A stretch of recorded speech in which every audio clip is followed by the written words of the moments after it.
Welcome. This is Mr. Simon. Thank you for tuning in. And we are here to change our world with chemistry. So we are still on unit number 11. That is solutions and titration. And our lesson is still number 9. So we are going to look at part 3 of our lesson. We are still talking about iodometric titration. So last time, there are some things we are looking at. We are looking at this example, and we are trying to see how this is going to continue with what we stopped on last time. We are trying to see how we can use thiosulfate titration or iodometric titration to determine the amount of chlorine. Hope you finished this question, and we had done part A of the question, so we can look at part B. So part B, yeah. I tried to look at the answers. So here, if you look at part B,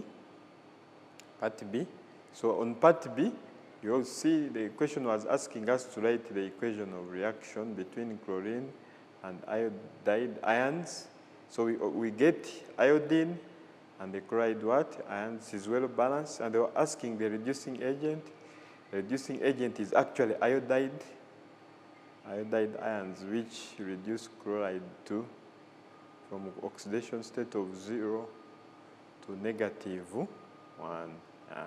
So part C, they're asking you to calculate the mass of chlorine. So you see, in our application, we can be able to get the mass of chlorine, which was added in water.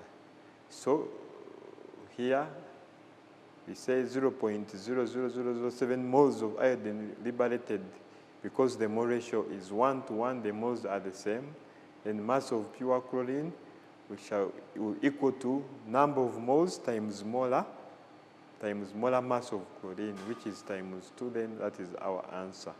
So the last part of our question was asking us to actually determine, to show the disproportionation of chlorine. Actually, chlorine undergoes disproportionation. Who can define for us a disproportionation reaction? Yeah, this is a reaction which a same chemical species undergoes both oxidation and reduction. So you recognize that chlorine is breaking down to form HCl, and in HCl, the oxidation state of the chloride is -1, and then the hypochlorite or hypochlorous acid, we have our oxidation state of the chloride ion of chlorine as +1. So it undergoes both reduction in HCl, that is reduction in the oxidation number. This is one of the definitions of reduction. Then increase in oxidation number, one of the definitions of oxidation. So hope you've looked at our answer. Yeah, so we are quickly going to continue with our lesson. So we are going to again talk about how to determine the percentage of available chlorine in a bleaching powder. So this is similar like percentage purity. So here we have tried to illustrate our calculations in form of an experiment. So in this experiment, the first thing we do, we make the solution of the bleaching powder. The solution of the bleaching powder. Actually, we get this bleaching powder, and we dissolve it in water, and we have very many steps we go through until when we have a solution of 250 centimeters cubed. As you see, it's supposed to be up to the mark. So before you continue with your experiment, or before you carry out pipetting, or before you use our pipette, we are supposed to shake vigorously. Such that every mixture is mixed and we get the right answer. So we shake vigorously. So you say the flask here, the flask is then shaken vigorously, and immediately 25 centimeters of the suspension of the suspension is pipetted in a clean conical flask. Then we have here, we have 20 centimeters tubed of 2 molar sulfuric acid. We can use sulfuric acid. And then we add also 10 centimeters of 0.5 molar potassium iodide in the same conical flask, So you observe when you mix these two, we shall have a chemical reaction. And this chemical reaction actually releases what? Iodine. So as this iodine is released, so we titrate with the Fa2 from the burette. But before we titrate, we need to add a starch what? Indicator. As you see, we need to add a starch indicator. So we have a simple illustration in our equations here. So you observe our bleaching powder is actually calcium, containing calcium, oxygen, and chlorine. So when we add small amount of acid, it will break down to give us chlorine. So the chlorine which has been produced now will react with the potassium iodide. We can add both of these equations, or we can do them separated. So from there, the potassium iodide will give iodine. The iodine now will be used here in the titration with sodium thiosulfate. So as it reacts with sodium thiosulfate, we shall have tighter values. So here in our table, we have specimen results, which we can use in our calculation,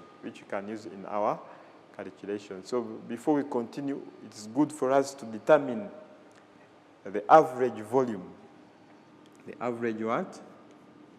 Average volume.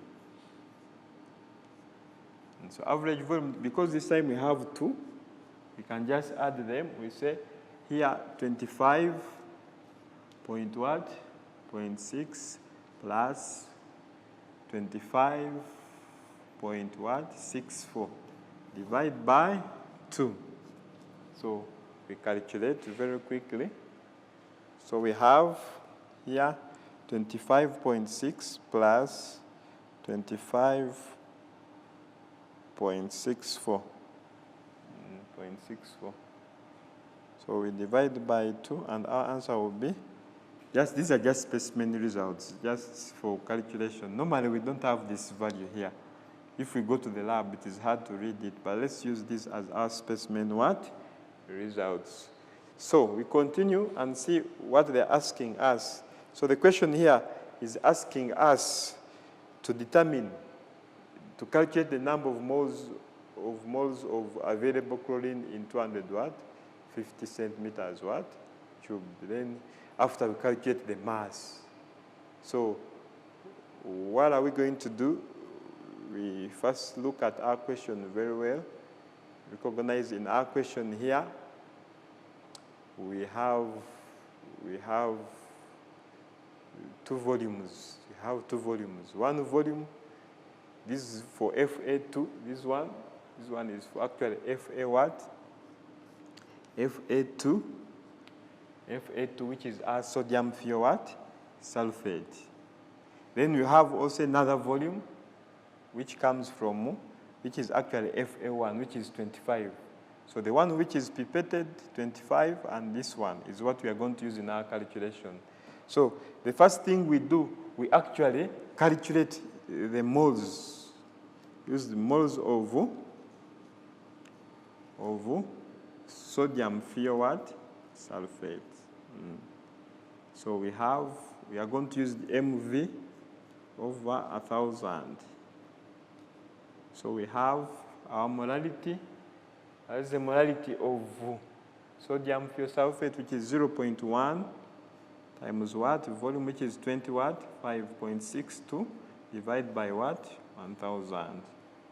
So here our value will be 2.62 times 10 to the power negative 3 moles. Negative 3 what? Moles. Negative 3 moles. So from there, now we're going to use an equation, and then we get the moles of what? So we can say using using equation 3. Equation what? 3. If you look at our experiment here, we have equation 3. So we can use it to get the moles of what? Iodine. Let's say moles of iodine. So will be given by, so from that equation, recognize that we are going to divide by 2. Then say times 2.56 times 10 to the power. So you can use your calculator. You can use your calculator to calculate. Use your calculator to calculate. So we say we have times 0.1 times divide by 1,000. So we have that answer, then we divide it by 2. So our answer here, the answer we have is actually 1.281 times 10 to the power negative 3 moles. Yeah. Then from there, we can also get the moles of chlorine. Moles of what? Of chlorine. So we can say using equation. So if you have those equations, say using equation, which equation? Equation 2. So you recognize that the mole ratio is 1 to 1. Yeah, the mole ratio is 1 to 1, and our number of moles are the same. Are they same? So we say these are our moles. Moles are the same. So because mole ratio is 1 to 1, so quickly we continue to our question. So the question is asking us to calculate the moles of available what? Chlorine in 250. So we are going to say that these moles here are in 25. 21. 5. So we can use first principles and say 25 centimeters cubed of our chlorine, the other solution, contain actually 2.1 this one times 10 to the power negative 3 moles. Then what about 250 centimeters cubed of the chlorine will contain? So we say here 1.281 times 10 to the power negative 3 times 250 divided by 20 5. So what will be our answer? So if you recognize, we just multiply the other original answer by it. So we shall have 0.01281 moles in 250. So we have finished our first part of the question. Can call it the first what? Let's call it the first part of our question. So we go to part B. Go to part what? Part B. Part B is actually asking us, to calculate, the mass of available chlorine in the sample of bleaching powder. In the sample of bleaching what? Powder. So what we are going to do here, we are going to say that the mass, normally say number of moles is equal to mass over molar mass. So then our mass will equal to the number of moles times molar what? Mass. So number of moles will be 0.01281 times the molar mass of chlorine. Chlorine has 2, so we shall say 35.5 times what? 2. So mass of our available what? Chlorine. So we say times 71. So we shall have our answer as 0.90951 what? 1 gram. That will be our answer. That will be our answer. Then from there, we go to calculate the percentage. Calculate the what? The percentage. the percentage of available what? Chlorine percentage. So remember, originally we have a mass, so our percentage, we shall get this one, 0.951, divided by this one, 2.5, which is the original, times what? 100. Who can calculate for that one very quickly? Calculate for us very quickly. Yeah, our answer will be 36.38%. 8 what? Percent. So that's how we can get our available what? Chlorine. So I know we shall go in the lab and we try out this experiment. It is actually exciting. If you see the color changes, the different color changes. I hope you followed our calculation, and that is the percentage. So you can apply this if you get a job, for example, in the water treatment plant, or if you get a job in, for example, a detergent factory, and you apply this knowledge and help them to know that this time you've added a lot of chlorine, because too much chlorine is bad, and too little may not also work. So there is always a prescription which amount of chlorine you're supposed to add. If you become the lab, normally they can call them lab technician or the quality controller. Someone is controlling quality. So again, we are going to use iodometric titration to be able to know the volume strength of hydrogen peroxide. This hydrogen peroxide is very important. It is one of the things they normally use when they are manufacturing, for example, sanitizers. You find that some of those things, sanitizers you buy, you observe, you'll find there hydrogen what? Peroxide. But if you want to know the volume strength of this hydrogen peroxide, how do you calculate? So we are going to go about this very quickly also.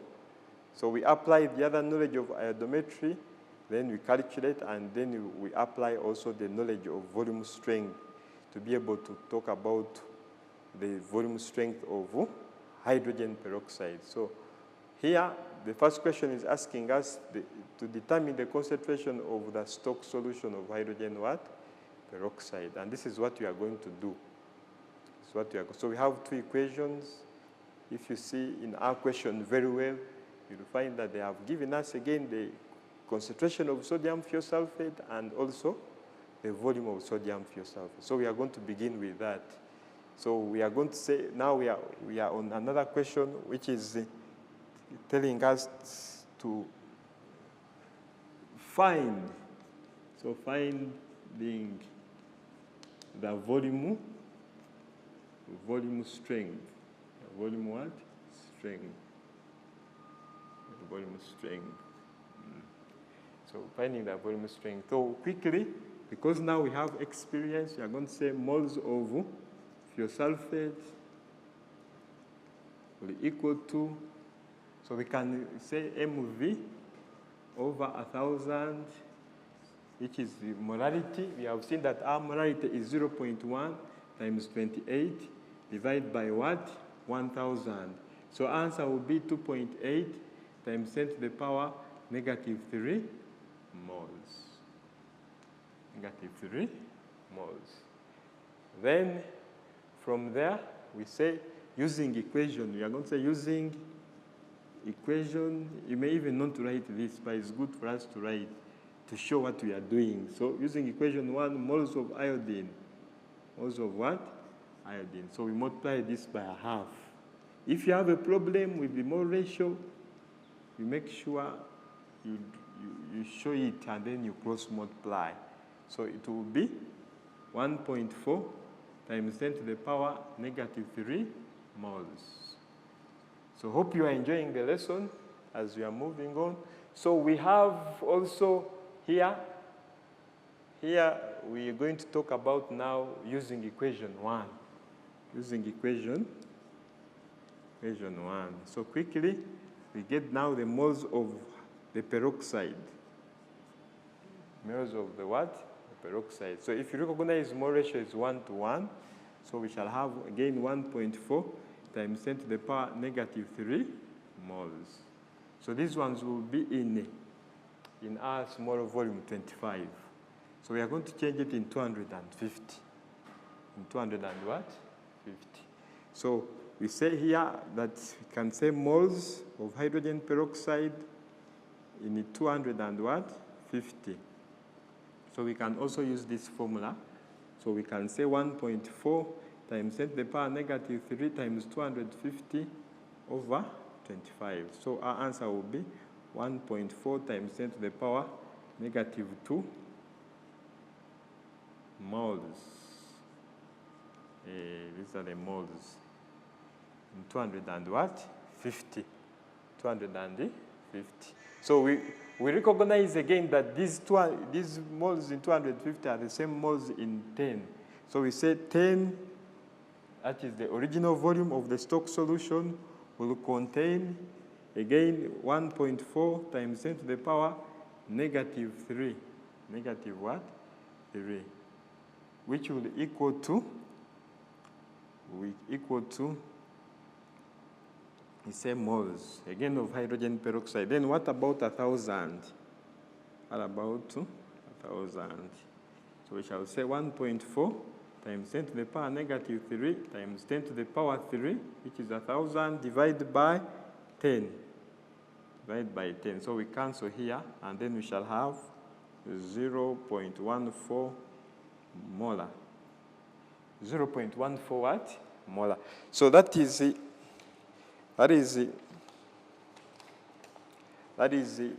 our calculation, a simple calculation. A simple calculation.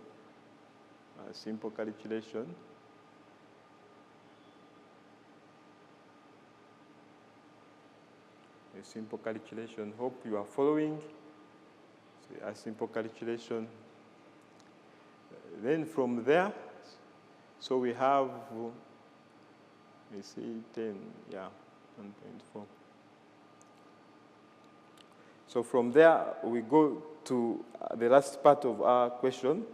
Last part of our question, which is actually telling us to be able to get the volume what? Strength. The volume strength. The volume what? Strength. So in the volume strength, we normally say we get hydrogen peroxide.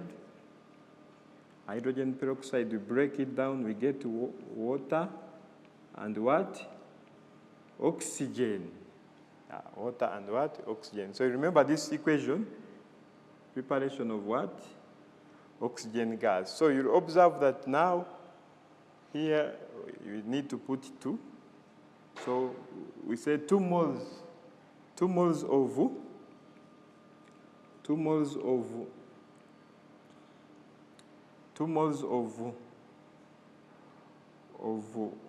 hydrogen peroxide will give 1 mole of what? Of oxygen. 1 mole of oxygen. Yeah, 1 mole of oxygen. So then, from there, let me borrow some space here. Hope it's not disorganizing, or we can use the other one. So from there, now we are going to say, we say, if 2 moles of hydrogen peroxide give 1 mole of oxygen, 1 mole of what? Oxygen. Then we include also the other things where we have 2 moles. We say here, we can say 2 moles of hydrogen peroxide, or we say, let's begin with of hydrogen peroxide contain 1 mole, will give 1 mole of oxygen. 1 mole of what? Oxygen gas. So then we say, what about, so you remember that one mole of a gas at room temperature, at room what? Room temperature and pressure contains 24 decimeter cubed. 24 decimeter what? Cube, which is actually 24,000. 24 what? 1,000. So we come here and say that these two moles, or we say 24,000. Yeah, 24,000. Yeah, 24,000 centimeters cubed of hydrogen peroxide. Hydrogen what? Peroxide. 24,000 centimeters cubed of hydrogen what? Peroxide. So students, you're going to continue with our calculation. You're going to continue with our calculation like we did also on redox titration. On redox what? Titration. Make sure you continue with our calculation and you'll be able to get a very good what? Answer. So I have some exercise for you. Since we are finishing our topic today. So one exercise we have here, the question is asking us to calculate, to be able to calculate the percentage purity. The percentage what? Purity. Percentage purity. So you try out that question. Recognizing this question, we have very few volumes, so it will be very easy for you to calculate. Then we also have another question here. I have tried to give you the answers because we are finishing the topic, so you do it and you check your answer. Also do this one. It is about finding the number of moles of water of crystallization. Number of moles of water of crystallization. So this time our x will be equal to 5. You try it out and see whether you get a very good what? Answer. A very good what? Answer. So the question says that a solution was prepared by dissolving 11.353 grams of copper sulfate. You see? So the X is actually the X of water. That is the water of crystallization of what? Water. So thank you very much for following me today. Hope you've got something from our topic today. And I know next time you even be able to teach others about the same what? The same topic. God bless you very much. See you next time.